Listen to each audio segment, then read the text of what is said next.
Welcome to the Filmlings podcast. A bi-weekly podcast where we analyze all that goes into effective filmmaking. I'm Jonathan. And I'm Alex. And this is episode 107, Brutal Beasts. And joining us today is the one and only Aaron Johnson. Back on the podcast. Welcome, Aaron. Oh, yeah. What's up? Inaugural guest. So today you've brought a slew of slaying, brutal, adult animal films, which sounds wrong, but it's not what it means. Yeah. Well, a little bit Felidae. Adult animation is a category that we've touched on the podcast before. It essentially just means Western-style animated movies that essentially have visuals that kind of mirror a kid's movie, but or an animated style that kind of mirrors a kid's animated movie in the traditional sense from Disney, but kind of themes and topics that you typically see in more mature films. So these are definitely PG-13 at the least. Yeah, at least. Maybe. I feel like they both should be R. Both of the Martin Rosen films should be R. Actually, I feel like all of them should be Felidae, R. Yeah, I don't know Felidae. if they are. Yeah. Felidae is TVMA at least. It's a made-for-TV film, so. Felidae mentions cat sex like 35 times. Mentions / depicts. Also, there's a lot of language in that movie, too. They do just straight up depict it at a certain point. Yes. Yeah. That's right. Yeah. We will touch on all of that today. Not the... You know what I mean. We'll discuss all of it today. No touching. Especially right now, because we're in the middle of an epidemic. Or pandemic, actually. Upgrade. Yeah, that's right. But before we get to that, before we get to the movies, let's talk about some of the people behind these movies, because we have two of our films today that come from the same sources, both in terms of their original written material and the person responsible for bringing them to the big screen. The first of those people we're going to talk about is Martin Rosen, who is the director of both Watership Down and the Plague Dogs. He was born in 1936, so he's old now. He started off as a theater agent and a talent scout in America, and eventually moved to the UK to become a film producer on live-action movies such as A Great Big Thing from 1968 and Women in Love from 1969. He was originally just the producer on Watership Down, but he eventually took over as the director after he had a series of disagreements with the original director, John Hubley. And he did serve as the screenplay adapter / writer for both Watership Down and Plague Dogs. Yeah, they were really kind of his passion projects, because he read the books and realized like how much depth there was in them, and he wanted to adapt it really any way possible. He actually talks about how he considered doing stage or doing other types of art form before he kind of landed on animation as really the best way to actually show this, because being stories about animals, it's really hard to pull that off in a meaningful way outside of the animation genre. It is. You can do live action. Well, Disney's been struggling with how to do realistic live action for a long time now. Yes. And obviously it's hard with real animals. Do you animate their mouths? How do you get them to act? It's difficult. It's expensive. That's been tried in the early 2000s and the late 90s. But perhaps animation is the best. Straight up animation is one of the best ways to get this point across, or to approach these types of stories. And when we're talking about these kinds of stories, especially as we conceive of them in the more modern sense, more adult sense, the more mature sense, we have to talk about Richard Adams, who is the guy behind the books. He was born in 1920. He served in the British Army Airborne Company during World War II, and eventually went on to work in the Civil Service, and was just really writing his stories for his children. He would tell his two daughters the stories in the backseat of the car while he drove them places. Which is hilarious, because our whole discussion is going to be about how these are not children's stories. Yeah, right?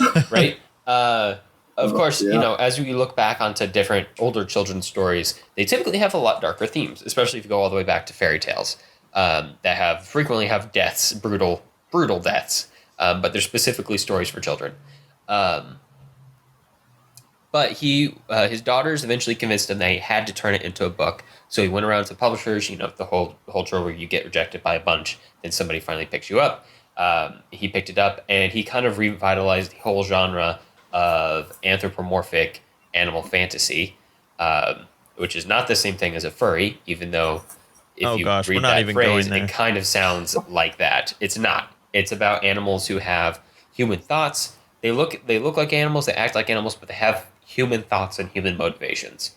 Um, and his work kind of revitalized that entire genre because it used naturalism. Now, when we say naturalism, we just mean as it happens in the real world, as it happens in reality, as it happens naturally, and specifically for him, this means the brutality of life, the random death, the random deaths at any moment. Danger everywhere. Yeah. That's a big theme of both of these stories. There's also a lot of kind of political statements in there as well, as far as like Watership Down has a lot of fascism elements. And obviously Plague Dogs has a lot of kind of ethical arguments as far as animal testing and that kind of thing. So it's not necessarily just like death and to use the phrase dog eat dog. But it has a lot of other kind of more specific application as well. Yeah, yeah. No, it is a deep rabbit hole of potential storytelling possibilities That's what this down episode's which going to we are going become, to isn't dive it? today.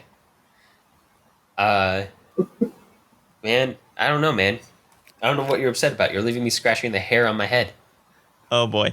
All right, Aaron, how about you? How about you talk to us about kind of what you see in these movies and why you picked these three and grouped them together for us to talk about today. Well, I picked these mostly because growing up, just in the West, you kind of grow accustomed to basically with animation, Disney animation, things that are very G-rated when it comes to just talking animals. If we talk about adult animation, it's usually like Simpsons or Family Guy, things Or that are very just adult raunchy animation. Yeah. equals, yeah, raunchy equals adult. But just growing up, when you love animation and you learn that there are things that are from across the pond, and they have blood and guts and all of that stuff and language that it just you're very interested. Yeah. And just being here, last time when we talked about Disney animation, I was like, you know what, we need to let's add a little spice to this, and plus, I mean, with the whole what's happening in the world right now, I feel like let's get a little edge. Let's bring a little edge. This because of I've heard some of your last episodes, so I feel like this kind of works right into what you guys were dealing with, and it just there's a lot of adult animation. We can do tons of episodes on this concept alone, but these three in particular take it to a much more serious serious tone, very natural setting. It's not, everything's very grounded. You don't have these animals walking on two legs except for, the rabbits. But, nobody is like there's a movie called Frisk the Cat. Nobody's walking around on two legs, in a t shirt or something, just like Mickey or Donald or, what have you. These are very realistic depictions of what would happen if these animals were in a setting that we're used to seeing in like an R-rated live action film. Mm-hmm. And it's just a very interesting trope that I think a lot of animation nerds need to get on this train with me. Get on it, animation And I think a nerds. lot of please, like for real, like this stuff is awesome. And I also think animators need to and writers they definitely need to make more films like this.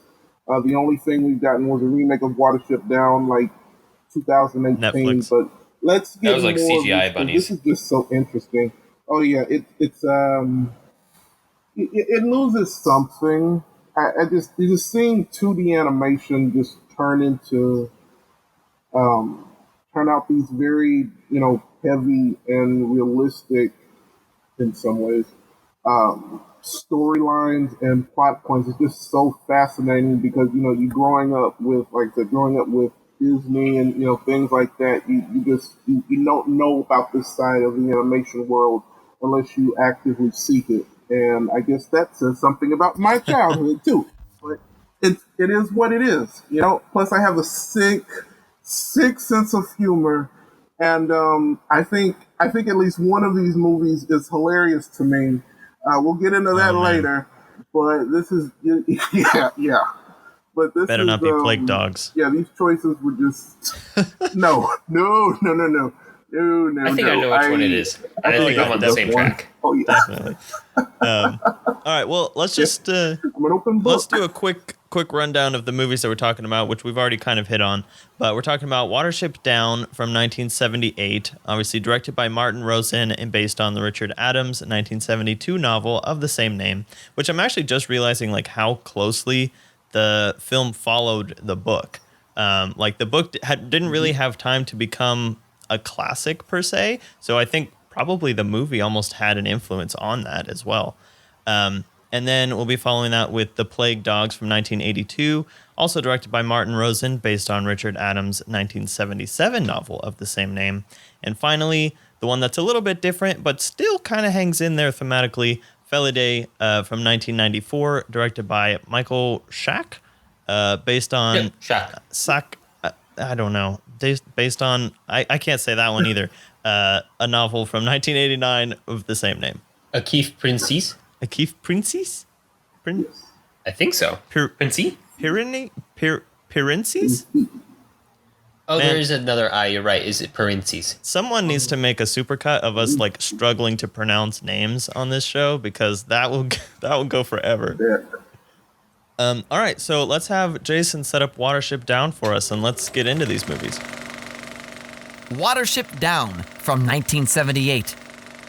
Rabbit mythology tells of the rabbit prince El-Reha, whose people were so superior to the other animals that they ate all the food. When he fails to control his kin, the god of all animals, Frith, grants the other animals gifts to hunt the rabbits. And once El-Reha had learned his lesson, Frith granted rabbits the gift of speed and cunning. In a warren near Sandalford, a rabbit seer named Fiver foresees the destruction of the rabbits. He and his brother Hazel escape the warren before its destruction, along with a handful of other rabbits. Out on their own in a world that seems determined to kill them, Hazel and his new warren are forced on a harrowing journey. They face down farmers, other warrens, predators, and the wrath of nature itself. Perhaps most dangerous of all, they have to face down rifts within their own fledgling warren. But they have their speed, their cunning, their gifts, and they will fight as hard as they can to reach and secure their foreseen new home of Watership Down. All right, Aaron, why don't you give us just kind of what is your favorite thing about this movie? Like, what makes this movie stand out to you? Well, obviously the rabbits that are getting named. Yeah. No, the thing that I love most about this movie is the very beginning, the setup of it. I'm a sucker for mythology. Anything dealing with any types of mythology. I love the way this opens up because it sets up this kind of very unique. And that prologue is animated completely different. Right, and I love that. It's you don't see that often. In these kinds of films, really, in the other two, you don't see anything like this. It's very unique. It's just a very unique take on, just, simple mythology stories. Because I know there are stories like this out there, like in Africa, different continents where they have, how this has happened, how, these creatures. But, something about this, and then you have Fiver, where he's got this, prophetic visions all the time. Yeah, that's so interesting. It's unique elements like that have this really cool edge to it that I don't think the other two have necessarily, but this one just stands out just because one is the first one I've seen. Mm-hmm. It's probably the most widely widely known of the three as well. Yeah, there actually is like a significant amount of world building in this one. And I don't think there's as much in Plague Dogs because the Plague Dogs is kind of set in our real world. Yeah. But in this one, there is, there is that unique rabbit mythology that you were talking about, and there are Fiverr's visions, and they do use. It is nice that they use that completely different animation style, because it's a nice way to communicate that we're outside of reality. It's very similar to how in live action you'd use a different color scheme, or you'd use a Kate different Blanchett's voiceover. Or yep. Or you'd use, you might use black and white for a flashback or something like that, something to visually set it apart. But here they use a slightly different color palette and a completely different animation style to communicate when we're in vision mode or when we're in mythology mode, which is quite nice. It actually kind of gives the entire thing more of a immersive feel and more of a fantasy feel. Yeah, definitely. And just a storybook story about a bunch of rabbits. Not to mention the fact that they're all dying constantly.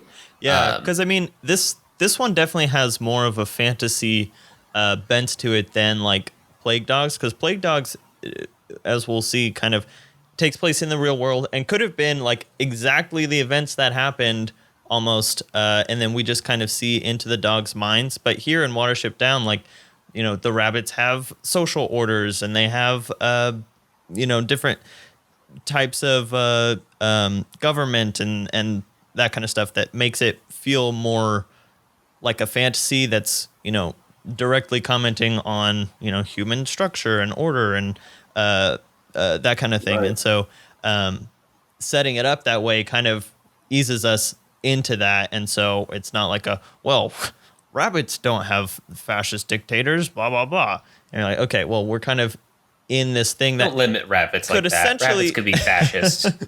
It could essentially be like a sci-fi story where they go to where we're seeing like an alien race or whatever that's supposed to represent us in some kind of a way. But we're just doing that with rabbits, which I might add, rabbits are kind of underrepresented in the animated animals realm, I feel like.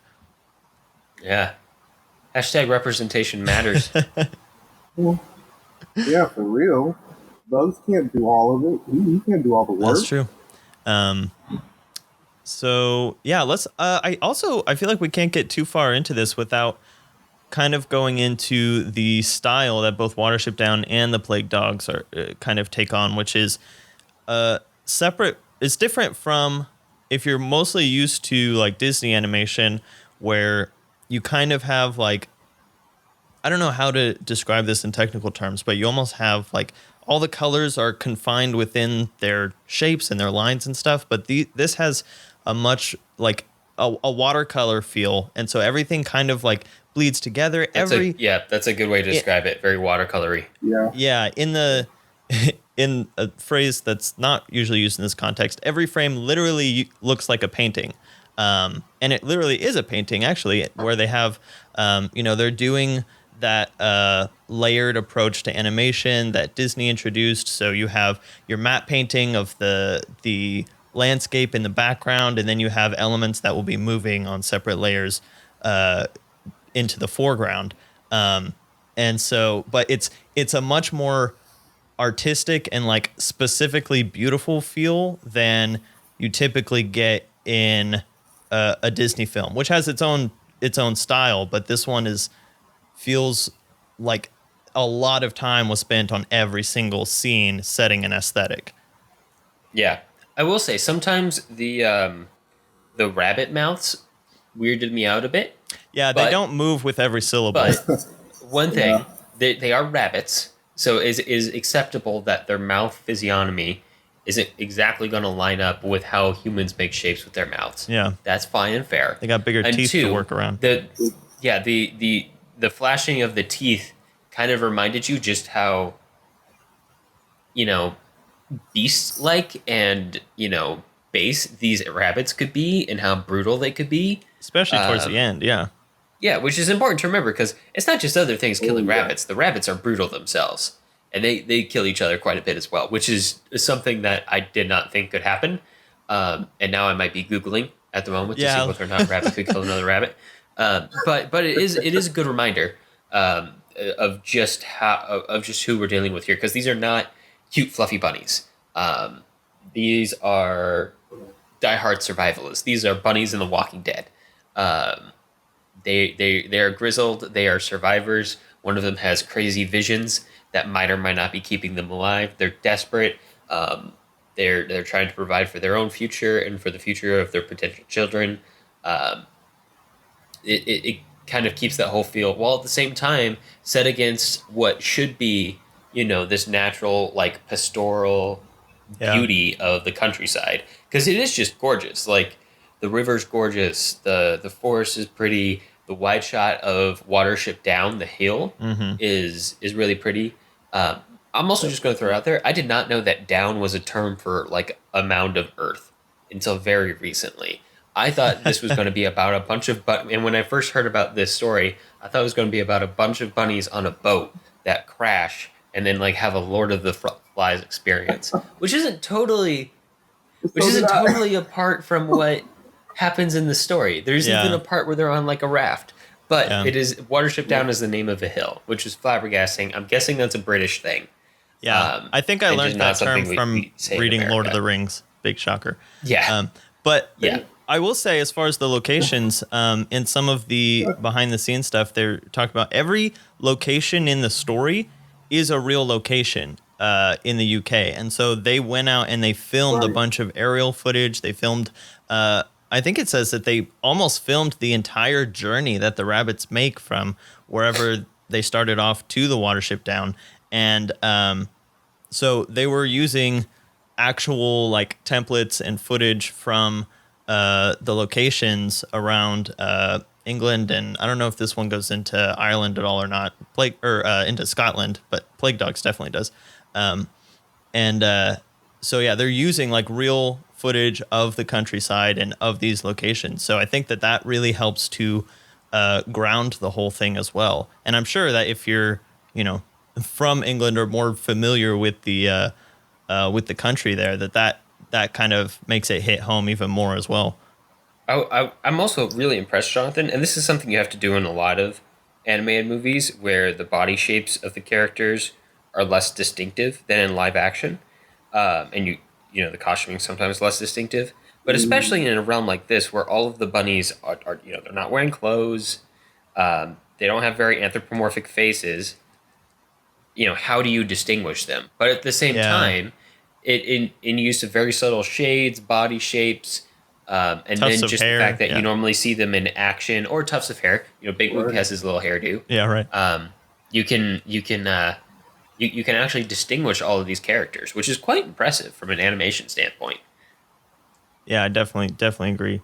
And while we're talking about distinguishing characters, can we talk about the bird real quick? Oh, this is the bird you can barely understand. But he's hilarious, and I feel like he's kind of sets himself apart from, like, Disney side characters in the fact that he has trouble communicating because of a language barrier, and not because he's, like, just stupid, like so many side characters in kids films usually are. Yeah. He's got a very solid quid pro quo with the bunnies. Yeah, which is the whole impetus for their relationship in the first place, which makes him a quite interesting character. And then he kind of just slowly becomes more entrenched in the bunnies group as we go on. Aaron, when was the first time you saw this movie? I would say 11. Wow. Oh, wow. So what was the experience of watching bunnies murder each other on screen like at 11? Well, actually, it honestly wasn't that shocking, just because, I would sneak and watch horror movies at, about this time too. So I really don't know why I watched this. I'm not sure. Because usually I would, if I saw it on, television, I would just turn from it. But this in particular, oh God, I just watched it and I swore this was a Disney film for the longest. Like right after Robin Hood or something, I was like, wow, Disney really changed, huh? But I wish Disney was this edgy. yeah, this Right. if they did this, I would have given them so much credit. But this was all you have to remember. This is also the time that I was in my Mel Brooks phase. So when I learned that Zero Mostel, which is the guy that played Max from The Producers, plays um, the seagull, I was like, "Oh wow, Oh, does he yeah. really? I need to watch this." Yeah, I was like, "I need to watch this," and sure enough, I was like, "Whoa, these are cartoon rabbits. They're murdering each other. What is this? This is awesome." Yeah. Yeah, Wow, it is. I need to find more things like this. Yeah, there is this distinct, like, unusual factor about this movie. Right. Because you don't see anything else like this anywhere else. There's a few Still. exceptions, and we're basically talking Yeah. about all of them today. Yeah, right. But it's not something that's really ever taken off in the mainstream, edgy. It's not that we don't like this narrative. It's that we've just, because you could definitely see something very similar to this where, main characters die all the time. It's deep and gritty. In more recent reboots of superhero movies and Game of Thrones, Walking Dead, where people just die all the time and it's brutal, and you're like, that's natural, that's how life is. That's the whole idea behind Martin Rosen and Richard Adams' work. But it's not something that ever took off in the cutesy bunnies murdering each other phase. Yeah. Although that would be awesome if it did. And I will say that there's something else that I watched through a bunch of the extras on Criterion for this movie because they're available. Like, that's one thing that sets Criterion apart from other streaming services. I'm just going to throw that out there. But Guillermo del Toro was talking about this film, kind of geeking out about it. And he was talking about the fact that, animals have been used to tell adult stories and kid stories, obviously, but even adult stories for a long time. You think Animal Farm is one of the most classic examples. But Animal Farm is almost serves one single solitary purpose. Watership Down kind of has those social and political commentaries, but not at the expense of actually creating a story that the rabbits fall into, that you can get sucked into the rabbit story without necessarily extracting it into political commentary. And I think that's one of the things that makes this story on its own so interesting. And also, I assume there's even more in the book, just way more world building. And I think that the movie does a pretty good job of just giving us a sense that there's a lot more going on. Even just that one colony, the weird death cult colony that they go through, they're resigned to the fact that their land is trapped. And, if you die, you die, and it's fine. And that's part of life. And, we shouldn't even take any steps to avoid dying. Just the little time that they have interacting with them not only kind of changes and matures the rabbits that we're following, but it gives us a sense that there are other colonies. There's more to this whole animal world than we're seeing in the film. Even the white rabbits that they try to rescue. We don't know why they're in this farm or whatever, but we don't know why they're caged or anything. It's all just we get little glimpses that don't feel like we have to follow them, but we feel like if we were to, there would be a lot more, even a whole other story to tell, on that side of things. Yeah, it is very appealing from a fantasy standpoint for exactly those reasons. And even though it deals with real world political stuff, which is, kind of the foundation of modern day fantasy. If you look at Lord of the Rings, even though it's not explicit in Lord of the Rings or intentional in Lord of the Rings, it happens. But it is very appealing. And you do have a good point. We do like to talk about, the oddity of this story in comparison to what we normally see, and how that is kind of appealing to a certain extent. But the story itself is good, Yeah. It is a well put together story with compelling characters who have good arcs, and it's kind of got this mythological flair to it. Not only in the framing story with Erara, I think is the name of the bunny lord, Yeah, El Hara or something like that. El Ra. But in kind of like it's an origin story for the bunnies of Watership Down. Like this is the story that the grandchildren and great grandchildren will tell of how Watership Down came to be for generations after this. This is a mythological tale that we're looking at in a fantasy world, even though within the world itself it is kind of just the standard human world. It kind of adds this depth and fantasy layer to it. Yeah. Which is nice and kind of, humbling to accept that even though maybe the bunnies don't have a bunny god, there is a large portion of the world that exists outside of the human scope and even underneath our very own feet. Yeah. So before we move on, I kind of want to put down a bit of a spoiler warning so we can talk about the ending a bit here. So if you haven't seen the film, go check it out. You can find it streaming anywhere. You've got plenty of time right now. No excuses. It's also on Criterion. So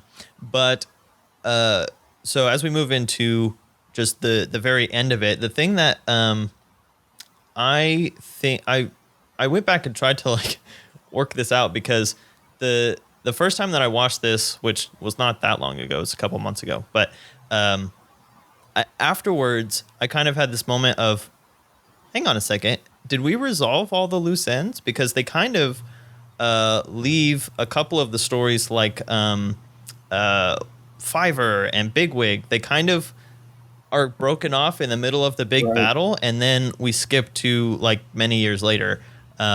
What did you guys have a similar kind of sense? I just kind of assumed that they made it through. Yeah, it was kind of like they won the day, but it was thinking back on it after I had watched it, I was like, wait, what happened to them? I can't remember. But see, that's what the television series is for. Oh, right, there is a television series. Does it tell us what happens? Not the Netflix one? No, it's I think it was early 2000s or 90s. They made a animated series that I think it was a retelling, but also a continuation, like what happens right after. I'm not sure if it tied up all loose ends, but definitely answered a few of them just because I don't think they knew Watership Down would be, what it is considered today. Yeah. It was just, and I'm sure the book. This I'm sure the book has way more detail that they just figured. You kind of get the point in the movie. So yeah, I just thought that was kind of the one thing that after the movie I was like, I don't feel totally resolved on that point. We can't have 8 endings in Watership Down, Jonathan. Okay, fair enough. Okay, last thing. The Art Garfunkel song, Bright Eyes. Thoughts? Is there an Art Garfunkel song in this? Yeah. The Bright Eyes song that whenever they see the black rabbit, and Hazel's been shot and Fiverr goes back to rescue him, Art Garfunkel sings that song about bright eyes and the rabbits dying and stuff like that. Dark, man. Yeah. Apparently Garfunkel didn't like the song very much after he recorded it, and they wouldn't put it on any of his albums until the movie came out and it became #1, and then they went back and destroyed all those albums and added it to the new ones. So that's a fun bit of trivia. That's interesting. Yeah, there's a weird cameo in another movie we're going to talk about today. Oh boy, that is a musician, and a little unexpected, but yeah, that's interesting.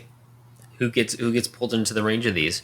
And very much at the time, I can only imagine like, what, you're making a movie about rabbits killing each other? What? Yeah. Or getting killed? Like, that's crazy. And then you realize that this is just Bunny Odyssey, and you're like, oh, okay. Yeah, basically. Anything else about Watership Down, guys? Well, I do want to bring up, Jonathan. Yep. That if you are like me and fond of RPGs or looking for something to do while you're stuck in isolation, there is a game called Bunnies and Burrows, which came out in the 80s, I believe. It's very much styled on Dungeons and Dragons, as you can tell by the name. But it is an RPG based on Watership Down, where you play as rabbits. Okay. Well, there's that. Well, I have to play this. I will try and find a link to that and post that on the blog post. So there you go. If anyone wants to live Watership Down, now's your chance.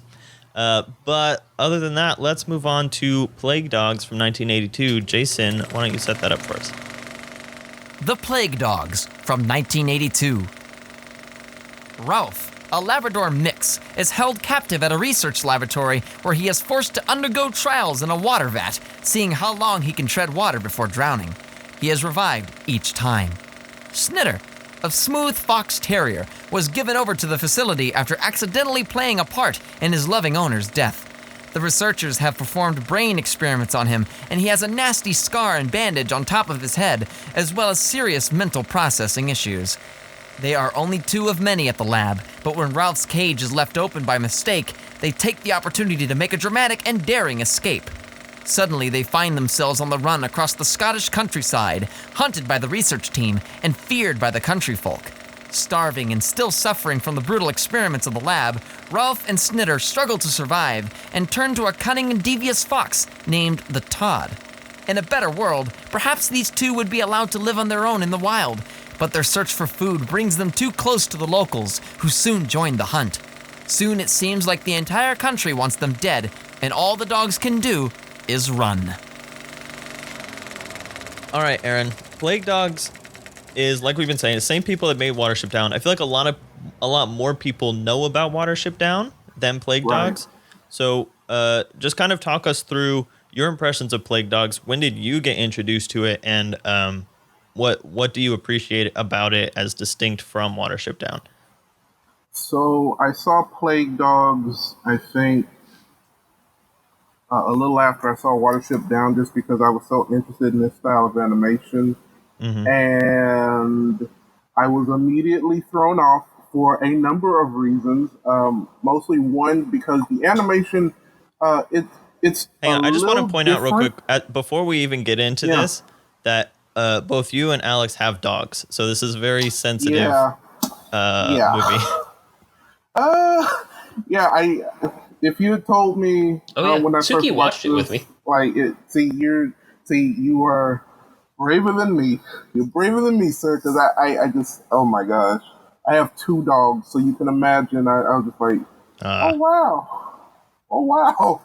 It's you don't see a lot. Well, I mean, you have tons of animated films and live action films discussing animal cruelty, but they usually don't go to this length. And they usually don't get inside the dog's heads either. And I hate to use the word again, but it's very unique. And I really appreciated how it handled mental illness and a lot of different aspects that you really don't see in animation. It wasn't even in Watership Down. As much as it is in here, just with like fears and hatred, a lot of different concepts PTSD. that was so a lot of heavy concepts that I really don't see handled to the level that it was in here. I don't think any animated film, even adult animation, really captures the kind of dread that this does. And this is probably my favorite out of the three for that reason. And once again, I had a very interesting childhood, because just thinking about it now, I watched all of these, well, except for the last one. I watched both of these when I was right before I went in middle school. So I don't know what my tastes were. I really want to, if I could talk to myself at 11 and 12, I'd be like, why? What was the reason? I think a part of me also considers like a companion piece to Lady and the Tramp. I have no idea what. Yeah, because you can't. I don't know about that. I mean, if it's the stylistic choice, the way they show the humans, Everything from the animal's perspective. It's such an I think interesting. Martin Rosen's team didn't like animating humans because They they really tried to didn't. avoid it as much as possible. Yeah, they really didn't. It just this Humans is are overrated. That's the point of the movies. Yeah. Summed it up. So I will say there is a certain almost exaggerated cruelness to this movie. Yeah. At least that's how I like to think about Maybe, yeah. It is. Yeah. because I Definitely. know humans are definitely capable of this and worse. Yeah, the way it's portrayed, though, is just like, the most cold, calculating type of scientific evaluation that you could think of, like in a stereotypical way, like you're saying, and you just really hope that it's just a stereotype, but you're also too scared to look it up. So, Right. because you have to imagine that the book comes from a place of Richard Adams, knowing something about the practices that happen at animal testing facilities and being like, I have to show this. I have to bring awareness of this in a way that's not, a little bit, but not super in your face preachy. It's like it's much more on the pathos side and just, showing you what these dogs are going through. And I will say I listened through 99% of this book. I'm almost done with it. But the one thing that I don't think they brought it up in the movie is that I got to look this up to make sure that it's right. The animal testing facility is called something like Animal Research and Scientific Experiments. It spells out ARSE. Oh. Animal Research, Scientific, and Experimental. And so... Get it? It's the British word for ass. Yeah, so the whole time, Oh, wow. he's just like, he's got this tongue-in-cheek thing going on a little bit, but yeah, the rest of it is very, straightforwardly dark and sad and intentionally so. And it's like, this is a story where the old writing maxim of make your characters suffer almost goes too far. Understatement. Yeah, no, there is a certain amount of like curse about these dogs. Yeah. Like they are just straight up cursed. Yeah. Like even the way like Snitter Poor Snitter. like somehow magically manages to get 2 humans killed is crazy. Yeah. The second one is such a heartbreak though, because there's just like this beautiful golden release of tension where you're like, oh, they're going to be safe now. There's a human who likes them, who's kind, and then nope, stepped on a shotgun. And I will say there are in the book there's 2 characters, including that one, that are kind of implied to have been former Nazis that were taking refuge in Scotland or England or wherever. And so I kind of like don't know how to feel about that as far as he was going to take it more him okay in, that but Snitter killed him. maybe, yeah. But it's kind of like a weird thing to throw in there. But obviously the movie takes out almost all of the storylines involving the humans, and basically it does a really good job of conveying it through these like little voiceover sections that happen while we're seeing Ralph and Snitter travel the countryside.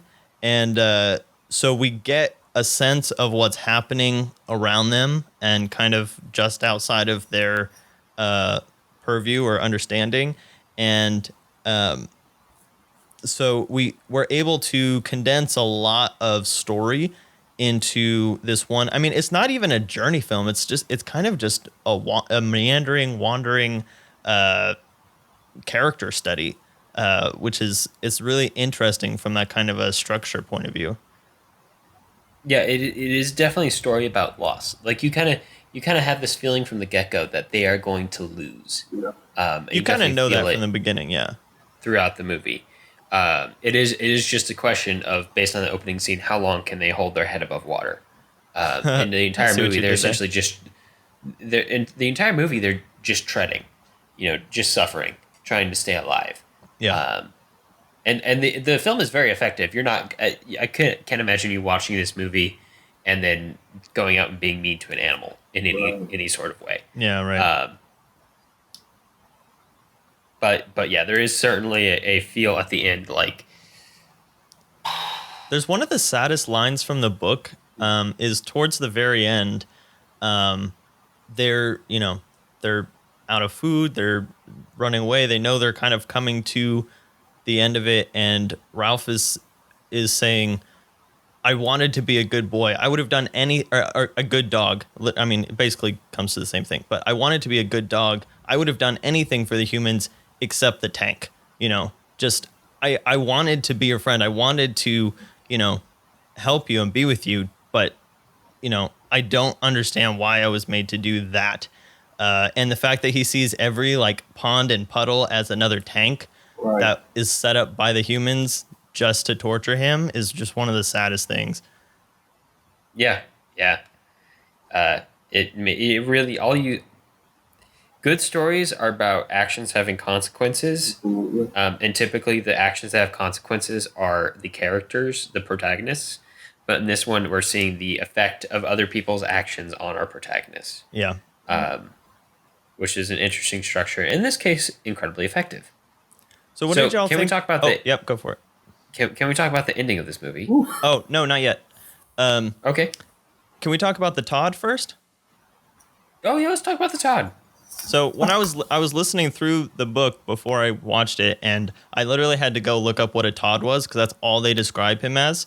But a Todd is a fox for those like me, and the fox is this main side character in the film who has a really interesting relationship with him, which is one of half parasitic, half friendship, and he also has the fun Scottish accent that's at times unintelligible, but he's a as very all good Scottish accents are. right. He's a very distinctive character. What did you guys think? I liked him quite a bit. I like that he's kind of a representation of what growing up in that environment of expecting the world to be awful to you. It's kind of the epitome of wild dog that they're trying to be. Yeah. And the thing about Ralph and Snare, not Ralph, is that they expected as puppies, you can tell they expected the world to be a different way to them than it is. Mm-hmm. And they're kind of like experiencing the world suddenly revealing that it was lying the whole time to them throughout the movie. But the Todd grew up expecting the world to treat him like a fox, and so he reacts to it that way. So he's a nice character just for that interesting contrast of expectation versus reality. I think in hindsight, this reminds me of Fox and the Hound. The more I think about it, I can see that. Yeah, just about expectations versus reality, and through the eyes of animals, and coincidentally, it's a fox and dogs in there too. Yeah. One of the sadder Disney movies too. Yeah. He also proves himself eventually in the end. Like he has a good finality to his story arc. Yeah. That is really respectable. And I also want to bring up get into a little bit of the brutality of this movie, because there is brutality in this movie, not in the same way as Watership Down, but once they're on their own and they've escaped from arse, they have to literally kill to survive, and so they're eating all the sheep on the Scottish countryside, and some of those scenes, like some of that, is pretty graphic. Oh yeah. No, it's that naturalism in again. It's like this is what animals do to survive. Definitely, as we get towards the end and the all the troops, literally the troops get called out on them. It gets way over the top. Like if you guys have seen Blues Brothers, where at the end, it's the cops and the FBI and the military and SWAT teams and tanks and helicopters and planes chasing them all. It kind of has that same feel of escalation. Which it kind of I don't think it ends the same way though. It kind of in the book is led up to, like I was talking about with you guys off air a little bit.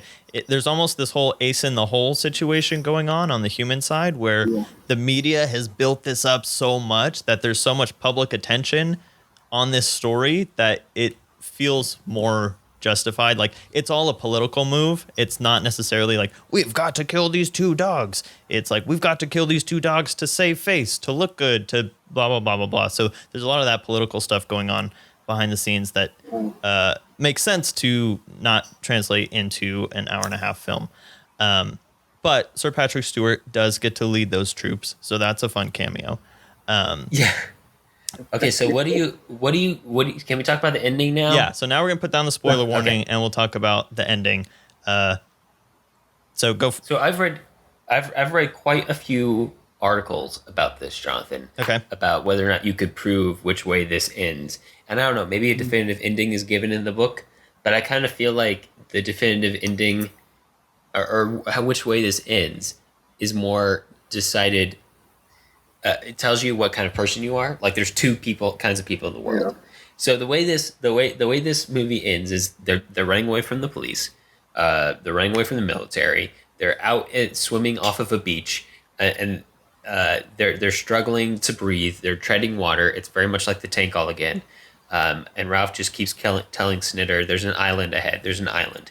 And then the fog kind of clumps around them, and that's the end of the movie.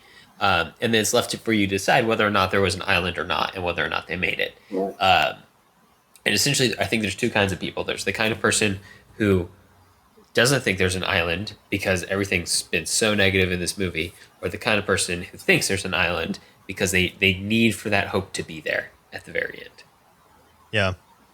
And this is, like I said, I have an hour left in the book, and so I don't have any thing to add from that side. But I will say, in the film point of view, the way that it ends with their heads above the water, and the water, like, with this is something that you can almost only do in this type of watercolory animation, is the water and the clouds start to mix together to this point where they're almost just kind of floating in the frame. I mean, they're literally floating, but it reminded me a lot of the very last shot of Yvonne's childhood, which is where Yvonne is running across the water, but he almost just looks kind of isolated, almost like he's flying, because the reflection of the sun in the water almost makes it disappear. And so it has this very ethereal kind of heavenly feel to it that almost implies the fact that, almost that they're not even swimming anymore, like it's already over. Mm-hmm. I think this is one of those times where it's actually really important that it ended the way it did, that it ended with uncertainty, because to kill them off is too pessimistic. Blatantly, yeah. It's saying in killing them off, you would write off the world. But in saving them, you would undo all of the work that you've done previously in the movie to show how bad the world would be. You would essentially say the world doesn't need change because, oh, look, these dogs made it in the end. But you need to make it so that the audience is the one responding and completing the story in their own minds, saying the world needs to be a place where there's an island there. Better yet, the world needs to be a place where there doesn't even need to be an island there, because these dogs wouldn't have gone through the hell that they did. So it's actually, I think there's always a temptation out there to leave movies with uncertain endings, and I've certainly seen plenty of movies where the storytellers seem like a little full of themselves, and they're like, "Oh, we're gonna give it an uncertain ending, or lazy. You have to decide," or it's just lazy, or they think they're being brilliant if they're not, and it just doesn't work. But this is one of those times where an uncertain ending, which prompts the audience to complete it on their own, actually works. It's actually very close to the ending of Inception, where what matters isn't actually whether or not the top falls. What matters is that you think about it. Is that you think about it. What do you want the top to do? That's you interacting with the story, and whether or not you want this character to be in a dream, whether or not you don't want him to be in a dream. Is it right for him to be in a dream? Is it okay for him to be? It's this open ending that actually gives the story, everything that's been built in the story, its final impact that lasts beyond the theater. Aaron, or lasts beyond the storytelling impression. Yeah, Aaron, what is your impression of the ending, and has your impression of the ending changed since you saw it as a kid to going back and rewatching it now? Oh God, yes. When I originally watched it, I was like, oh, so they made it to the island because at the when the credits start rolling, the clouds kind of form an island shape. Mm-hmm. Um, but rewatching it several times over the years, I'm just like, huh, this really makes you think. And like you guys were saying, it really does remind me of Inception. Actually, it's so amazing how open endings really do, like Alex was saying, it really reflects your mindset in a way. Just because sometimes when I'm very upbeat, and I'm usually an optimistic person. So when I watched the movie, like a few years ago, I was like, okay, so they totally did make it just because all the crap that's happened. But that's not real life, and I think that's what this movie, even though it had some very over the top moments, I think that's what it was really getting after, is that life can be in a sense rough, but and yep, we need another one. I We love need that another Ralph's pun, name especially is in a an movie like onomatopoeia. this. Oh, they're both. Right? They both are. Yeah, right. They're both just the sounds dogs make. Okay, guys. It's such a good Yeah. movie. Can I drop a story bomb on you guys right now, since we're in the spoiler Sure, go for it. section right now? Get it. Um, Get it. so in the book, this is very towards the very end of the book, the journalist who's been following this whole thing gets a letter, and we realize that Snitter's master is alive. he Oh, wow. went into intensive Oh, really? care in the hospital, and then isn't following the news, and eventually finds like one news article about the dogs and sees a picture, and it's like he writes a letter to the journalist and is like, so I think that's my dog. Can I get him back? And the journalist is like, what? Oh. I've been building this whole story against the dogs, and then he has to flip it on its head. And also the character of the owner's sister, who sold the dog for money for herself because she didn't like the dog, and was promised that the dog would never leave the facility alive. Like, there's so much that goes on, but just that one moment where you realize, wow. my gosh, Snitter's master is alive, like, just changes everything emotionally. Wow. Yeah, no, that changes a lot of stuff. Yeah. God, I would love for Scenario to be able to go back with this. Yeah. Oh, wow. Yeah, so I understand why they didn't, throw a twist in there with like 15 minutes of the movie left. But that was, especially after, because I was like reading through the book and then I watched the movie, so I kind of knew where the movie was going as I'm getting towards the end of the book. And then I was like, wait, what? So, yeah, both movie and book, very good. Do you guys have any other last bits on Plague Dogs? I did want to bring up that this movie has a huge influence on the Wes Anderson film I Love Dogs. Oh yeah, I'd like to hear about dogs that. being tested, island with dogs on it. The cruelty of man towards dogs. It's built in there along with 1,000 other films. Is that official or conjecture? It's very obvious to me. Let me see if I can find anything that's official on that. Oh yeah, Alex, you were right. Yep. He said he cited it along with 101 Dalmatians as an influence on both the Fantastic Mr. Fox and the Plague Dogs. Which, if you think about it, the Todd and Fox in the Fantastic Mr. Fox are rather quite similar. Right. So now I have to. So this is a companion piece. Yeah. This changes everything. Have you not seen it? Oh no, yeah, I have. No, I haven't seen it in a while. I was about to say, it sounds like you would love it. That is my favorite. That's my favorite Wes Anderson film. That's a good one, yeah, man. Yeah. Okay, so with that, let's move from canines to felines and talk about Felidae from 1994. Felidae from 1994. Francis is a smart, cynical cat who moves to a spooky house with his romance writer-architect owner. One day, he finds a dead cat in the attic and meets a dangerous-looking Maine Coon named Bluebeard.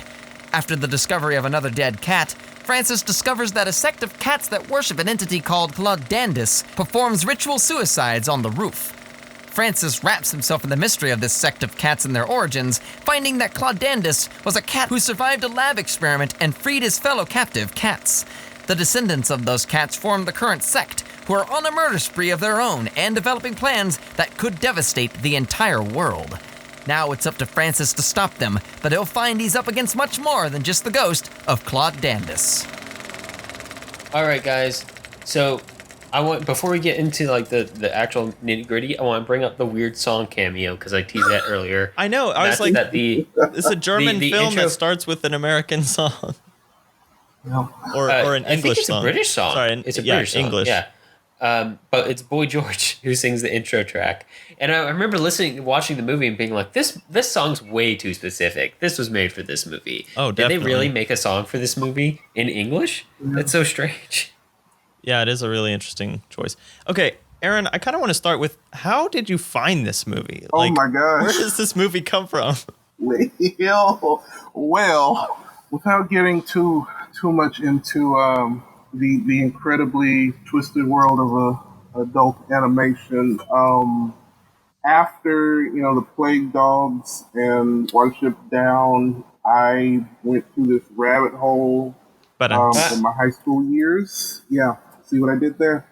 And I came across tons of movies that were, for mature audiences, and Felidae was one of them. And I just remember watching a clip of it on the early days of YouTube and being like, what is this? I thought it was, there's another film called Gay Paris, and I swore it was just for the longest.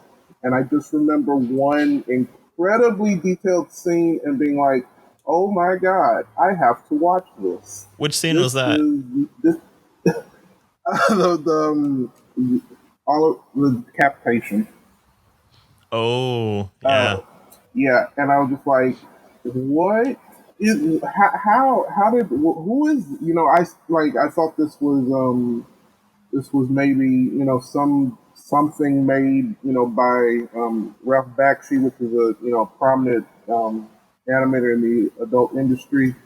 And I was kind of taken aback when I actually watched it, because originally watching it, it had its original language in German or Dutch, and I was like, okay, there's got to be an English dub of this. And sure enough, I'm sitting here watching it and being, at like 15 or 16, and like, oh wow, this is definitely a side of animation I really didn't think they went, that someone would just, sit here and animate, what they would animate in this film. And I was pleasantly surprised at how perfect it was. And I just, I had to be positive about, what the experience. I can't. This movie is hilarious to me. Are you kidding me, Aaron? No. I will say it hits all the right beats. Like, yeah, it's perfect. It's a perfect mystery film. Yeah, we've done. It's strangely enjoyable. I did not expect myself to enjoy this as much as I did. I felt the same way. It was like, once you kind of realize, okay, this is noir or neo-noir with cats, which we've talked about noir a lot on the podcast already, you just kind of like fall into it and you're like, wow, this is actually a pretty good noir with cats. Like, surprisingly, like you almost expect the setup to be more gimmicky than they're able to pull off.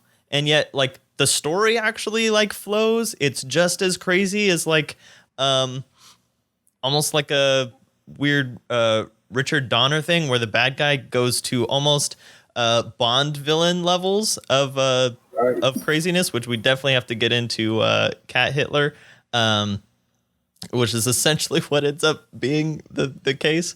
But also, like, there are some really creative elements. Like, all of the dream sequences are super interesting and draw you in. Like, the first one happens pretty early, and it, like, if you're not hooked into it already, like, that dream sequence makes you really want to know what the heck is going on. Yeah, no, it's fantastical, but the plot's really good. Yeah. And there's some aesthetic things and some thematic things that make you scratch your head, such as the rampant inclusion of cat intercourse, including the blatant depiction of cat intercourse. Yeah. Yeah. But it is actually, it's wrapped up in the plot, and it would actually, if it were all humans, it would kind of make more sense. I know. I don't know why, Or at but I least we'd kept be more going back used to it. I kept going back to LA Confidential. I don't know why. That's fair. Yeah. That was kind Yeah. of the closest thing that I could think of on a tone level, not necessarily like specific story level. So, Aaron, what part of this movie stands out the most to you? The blood and guts, obviously. Okay, I think that's just a given there's some for all brutal- three of they're these. brutal. Brutal cat murders. The story, there's really just the setup from the very beginning. It's your typical noir film. So that automatically sucked me in when I originally watched this, and I always come back to it for that reason. I don't see too many. I definitely don't see too many animated films going to this length. Uh-huh. The whole subplot about the cult. And that, Yeah. oh no, there's what's the movie? Secret of Nim. I think this is. I was it kind thinking of that reminds too. me of that. Oh gosh, Yeah. that's fair. Yeah, so Especially when they go I down the think hole that's where what all got the me here. skeletons are. Right. And I grew up on Secret of Nim, so that just kind of watching this. This is like its older brother. From a much different perspective. Yeah, it's And, like Don it Bluth just- went emo. Yeah. So Tim Burton. Yeah, basically German Tim Burton. So yeah, there's so many characters, and we're talking about Right. as far as distinctive character, I guess building as far as all the different cats. Like Kong is very distinctive from Blaubart, who is very distinctive from what's the main cat's name? Like Felix or something really boring? Frederick. Sure. Oh, Out of all the cat names, he has the Fritz? most boring Is it one. Fritz? Francis. I think it's Francis. Francis. Yeah. That's it. Yeah. But they all have a distinctive look, so you can kind of keep track of them very easily. And also, they're all actually all the ones that are from this location, because the whole backstory of there was a evil scientist, which goes way closer to plague dogs than I was expecting as far Right. as the animal testing on the cats. So all of these cats have been kind of deformed in some way, which is actually kind of important as you start getting towards the end of the mystery and you're trying to figure out who is the big bad cat, because they all look like they could The be big bad cat. They all look like they could be the one that has been dissected and re-put together 100 times. And I was really getting confused. Then we get to some of the stuff at the end. But Kong is obviously very distinctive. And again, this is one where there are kind of humans in it, but not really. Yeah, there's some, and they even have some speaking roles, but it's not really Yeah. about them in any shape or form, and they don't even play as characters. They're passing experiences. Except for Mendel. Well, Mendel has oh god, I've never been so scared of Mendel in my life. Yeah, I know. That's where this goes to this literal kind of spoilers, where the story turns into this cat trying to build an Aryan race of cats or something. Basically, or specifically Egyptian, but that's the analog. Yeah, right. So that was so, especially coming I hate to say it, but especially coming out of Germany to be so blatantly this is practically Hitler in cat form, was really fascinating and just kind of came out of the blue for me. Oh, Disney. This is not Disney. I'm trying to keep track because, like Alex said, it's a very plot-heavy movie, which it almost has to be by definition of being a noir film, because that's largely the it's draw all about of noir films. Right. Yeah, it's all about the plot. Yeah, which makes it kind of hard to like. There are just so many little things. There's, the cats electrocuting each other. There's the I really love the dream sequences. Like when they have the doctor whose face is just like blacked out is such an interesting visual. And then whoever It was very. You know what that reminded me of? Spellbound. Oh, okay, yeah, I can see that. Yeah. So here's a question, guys. I watched the dub. I know, Jonathan, you watched the dub. I watched the sub. What did you guys think? Did you? Yeah, there's a sub How did I end version up on on- YouTube. How did I watched the dub was the first thing that popped up, so I just watched it. But you've seen the dub, right, Aaron? Yeah. Okay, what did you think of the dub? It could have been better. It's about what you expect the resources to be for an odd German adult animated film that was being transitioned into the English-speaking market to get for its dub. Like, you think of how much they spent on it, you think they would have... Let's talk about that, too. A little more on the dub. Yeah, it's basically... It's a little flat. It's like it's undirected almost. Right. Like the characters don't perform badly. It's just they're kind of bland. Or the actors don't perform badly. It's just a little bland. Okay. It's like stuff is mistimed, or like some of the voices kind of speak over each other occasionally, which is just the mixing. And sometimes it's like, well, some big reveal happened, and then you don't hear that reflected in the voice. Like they just keep speaking in the same way. So it doesn't feel like untalented. It just feels uncoordinated. Wow, y'all need to find the subbed version. I'm gonna put a link to the subbed version in the blog post for anyone that's interested. You got to see it to believe it. But I don't know. I guess Alex, you found this fact about this being the most expensive German animated film ever. Yeah, 10 million marks were spent making this thing. That's which I don't know how that compares to euros, but I'm guessing it's a lot.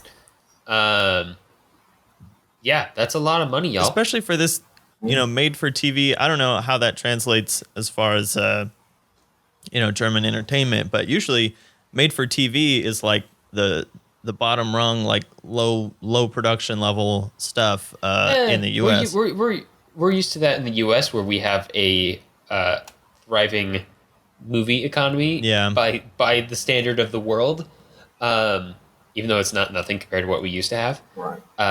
Where in other countries, especially in European countries, movies are often just made for their artistic value. Like they're essentially given government grants to make, and that's about it nowadays.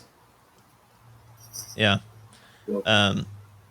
But you can see the quality, like the animation and the creativity in some of the scenes and the lighting and the aesthetic, like all of that. It looks really good. It probably holds its own aesthetically with Disney animation. Yeah. So I think. But how do you think Disney would animate cat sex? Well. Probably some kind of like cutesy look at camera and fade to black. Oh. Like a little eyebrow raise. And that's it. We put that joke in for the adults so they don't fall asleep. I definitely, think that Disney would imply it, but I will say the very last scene of this film when I don't think this is too much spoilers, but the room catches fire and there's a big fight between Francis and the bad cat. There are shots in there that look exactly the same as the climax of The Lion King. And this movie came out the same year as The Lion King. I'm actually going to post this comparison on Twitter. But that, like, were these animators in cahoots with the Disney animators, or like what's going on there? I wouldn't doubt it. I don't know, man. Independent genesis of similar end products. Yeah, maybe. It happens. But I will say that the way the bad guy is dispatched of is much more graphic in Felidae. Just a little bit. Oh yeah. They don't hold back. Especially like you've built up so much graphicness up to that point. Like you can't let the bad guy off without like, Oh yeah, what actually ends up thematically it happening. makes perfect sense. I think there is just something that in us as Americans that's like, oh wow, that's something really graphic to put in an anime movie. Yeah, but other countries are like, it's just a movie. If this is an adult movie, we're gonna do what we would normally show. Okay, so I think we're ready, unless you guys have anything else about Felidae, to move on into overall stuff. Let's do it. All right. So, first of all, let's talk a little bit about what are the elements that make kind of Felidae fit or not fit in with this mix? Because I definitely feel like Watership Down and Plague Dogs hold their own like on their own, but Felidae fit a little better than I thought it would when Aaron first pitched it to us. Yeah, they're all dark. I think the most striking thing about all of them is that they include stuff that you wouldn't typically expect in an animated movie. They are set apart specifically by their mature themes and content, which makes them interesting. And it allows you to do it in this fantastical way that allows you to depict imagery you can't normally in live action movies. Yeah, in a weird way that's not exactly science fiction and it's not exactly fantasy. Using animals is almost like a subcategory of those that allows you to get to the same place where you can talk about human nature without using humans.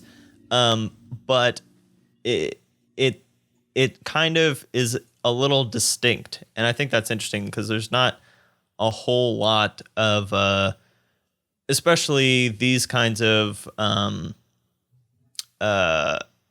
highly produced animated films that kind of go that route. I think most often, if not with these particular films, you look at the first two, Watership Down and Plague Dogs, and just animation-wise, the style is so different compared to Felidae. I think it definitely, if you were to tell me or tell really anybody who keeps up with animation like that, just the 3 years and you show them three distinctive images of these films, you can definitely tell what years these were made as well. They definitely fit together better than some of the other choices I had originally, just because this is a subject of animal tribalism, with these talking animals, all the cruelty, all the cruelty of man, that really all three of these just come down to cruelty of man, but also cruelty within the circles of these different animal groups. That you see often, in just about every animated film you can get. I swear every Disney film, with talking animals does this, but not to the lengths of all of these, but showing how there's always something bigger. That's the idea of these. There's always something bigger out to get you, and that is the way of nature. I think that's a really interesting point as far as the way that humans come into play, because like we've been saying, they're not characters in these films necessarily, but all of the conflicts in these films are instigated by humans. Even Watership Down, which starts with Fiverr having a dream about their land being developed and filled in, which ends up forcing them all out, even though our protagonist rabbits get out before that. So the development of the land is the instigator in Watership Down, and then there's the animal experimenters in both Plague Dogs and Felidae. So the humans do have a very direct influence on these stories, even if it's almost exclusively to get the story rolling. And then it kind of the most direct, I think, is probably Felidae, where literally the human ideas of genetics and that kind of thing kind of are the reason for the conflict, like within the cat society itself. So I would say it's interesting that the forms of cruelty differ across the films. Like in in Martin Rosen / Richard Adams works, it's the cruelty of nature or the uncaringness of nature is distinctly different than the cruelness and uncaring way in which the humans act. Even though they have to face both. They have to face both, but they feel different. Like the cruelty of nature feels natural, feels like the course of things. The cruelty of humans almost feels like it's finagling with nature and corrupting it to be even worse than it normally was. Even to the point of in Plague Dogs, where I think they bring this up in the film, but it's brought up several times within the book, of the dogs thinking that the houses and the towns and the stuff are the natural parts, and whenever they get out into the wilderness, they're like, what have the humans done with all the houses? They've taken all the houses away. What is this? And so they have like a warped view of nature because of being raised in only human built kind of structure or whatever. Yeah, and then in Felidae, the crueler animals are the ones who've kind of adopted more human-like tendencies. Yeah. Which is specifically in the incarnation of Mendel, it's kind of manipulating nature, because that's specifically what Mendel's experiments feel like they're described as in the context of this movie. It feels like it's describing it as he studied and then managed to alter nature. Yeah. And that's what our big bad cat is trying to do as well. Yeah, definitely. All right, Jonathan. I brought this up earlier. Yep. The animals of Farthing Woods. I know you're looking at the if you could do me a favor and not look at the document that we're both looking at right now, and guess for me how many animals die in the first season of that TV show. Oh. Yeah, I saw the number, but I'm not looking at it right now. I can't remember it. It's not north of 100, is it? No. Okay. So maybe like 70? You're close. It's 64. Okay. That's a lot. I watched long is some season? of the death How many reels too. episodes It's are there? brutal. I think it's like 12 per season. Wow. Yeah, it's a lot of death. It's very, a lot of it's very natural, but some of it's very brutal. Like one of the main characters, Frog, gets scooped up in a bulldozer's bucket and then dumped on the ground, and then a pile of like rocks is dumped on top of him. Oh my gosh. Aaron, have you seen the like show, or you just know about it? No, I know of the show, but I haven't watched it. I know about the deaths because that's what everyone talks about when you look up Watership Down, and yeah, that's 3 seasons of a show I definitely need to check out, but this is a whole genre of things you wouldn't expect. Just it's a very brave and bold. I think more, like I said earlier, I really think more animated series, animated films need to do this. I can't think of a single show in America other than Walking Dead and Game of Thrones that kills your main characters, the way this does. It's very bold. It's very, very bold. We need more animation like this. So animators that are listening to this, do it. Yeah, so Aaron, you're kind of, I think out of everyone on the show, you have like the most appreciation for like the classic Disney animation. And if you haven't heard our episode with Aaron where he comes on to talk about the Disney Renaissance, you should definitely do that because that was fascinating.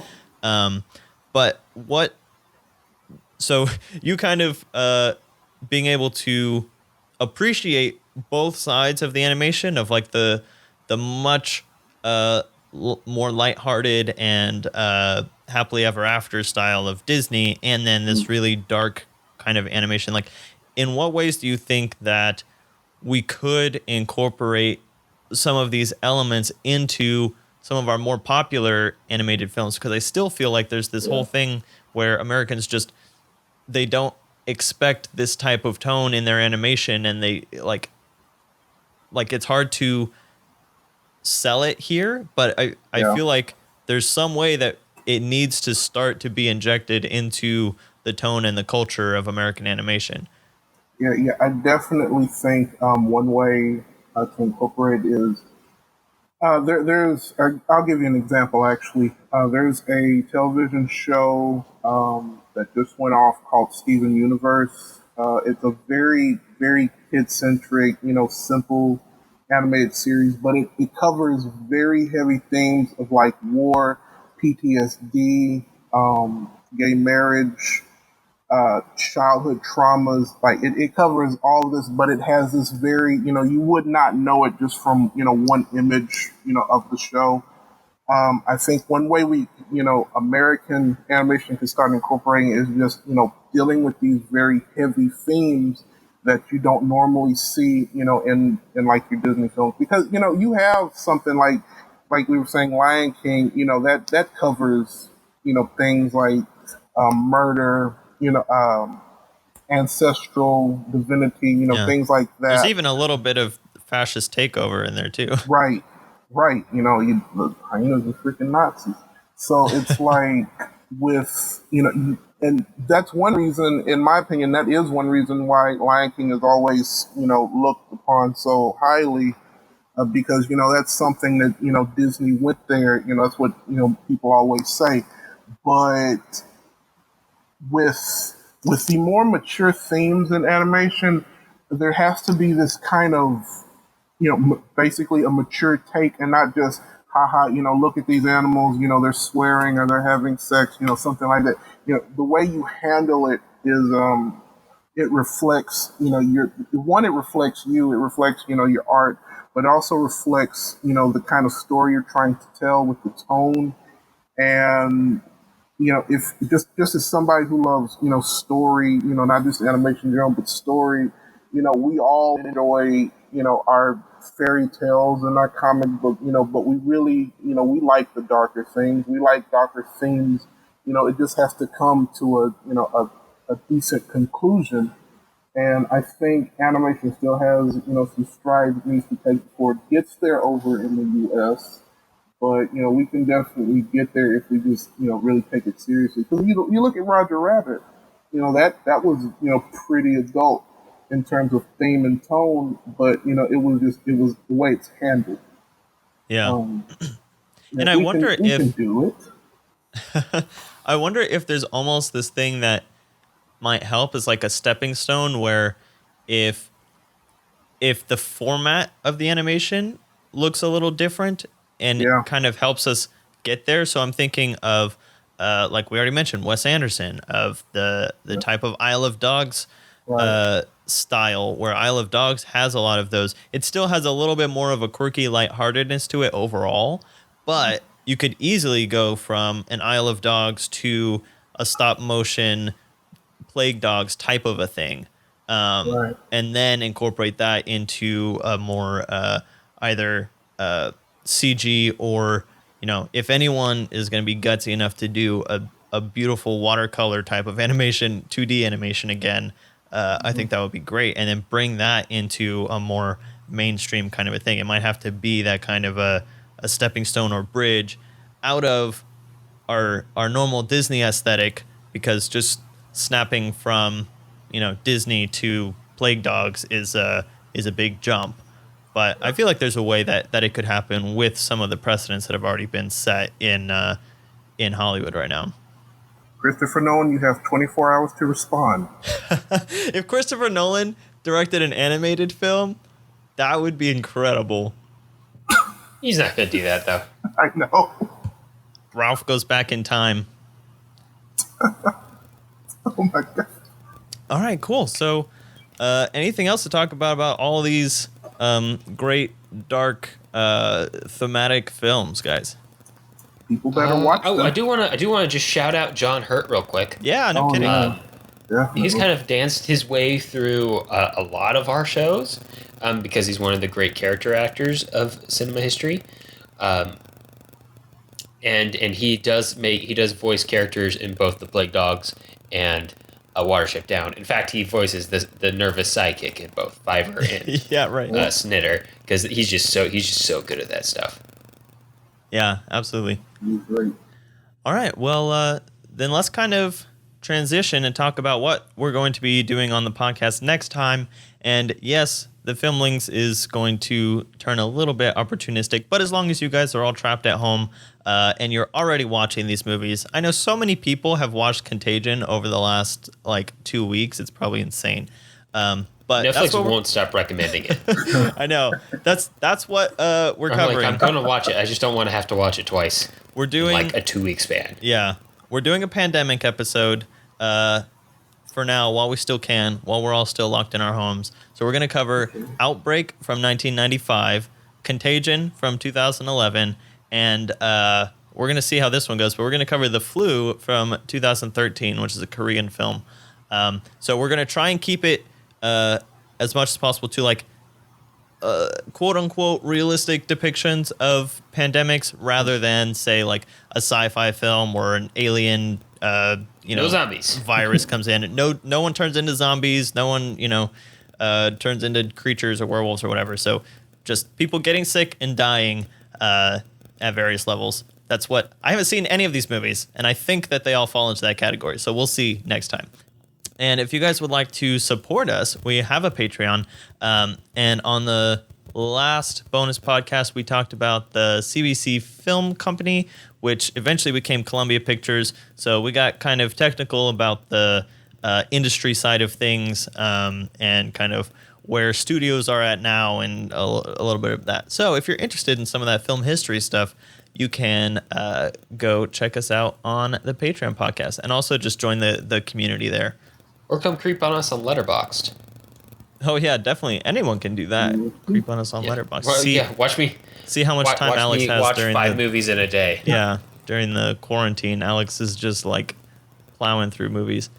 Well, I mean, those Criterion collections, man, they have those little collections, and they're just here's 10 movies with Rita Hayworth in it. Yeah, right. And I'm like, what else am I going to do? And this is where we pressure Aaron to get on Letterboxd finally. I mean, he's on it. On Letterboxd. Yeah, he just doesn't use it. You just got to put your movies in there. Come on, man. I'll do it. I mean, I have nothing else to keep me busy, so I might as well. There. Yeah. Yeah. Might as well. Letterboxd. Might as well. Endorsed by Aaron Johnson. I think Letterboxd is probably seeing a big uptick in use right now. Oh, I'm sure. All right, guys. Well, that's about all the time we have for this episode. If you have movie suggestions for us or just want to reach out, I can be found on Twitter at JSSatchel. And I'm at Alex Geringer. And I'm at AaronMichael_J. And I'm at the Blue Jay 1994. And to find links to things that we talked about today, you can view them on the blog at thefilmlings.com. If you like the show, let us know. Leave us a review on iTunes so other people know what we're all about. We definitely appreciate it. All right, talk to you later. All right, thanks for joining, Aaron. Always a pleasure. Always a pleasure. Peace.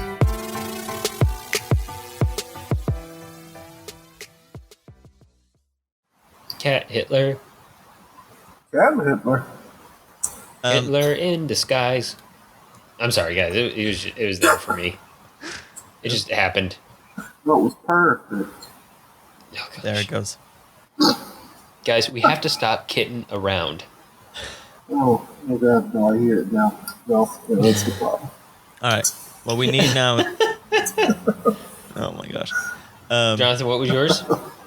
I don't think it was going to come off. Say so it. We need a record scratch right now and Oh, get no. back on track. Oh no, Jonathan. No, goodbye. You know what? That was our fault. We encouraged you. Yeah. Yeah, I blame the movie though.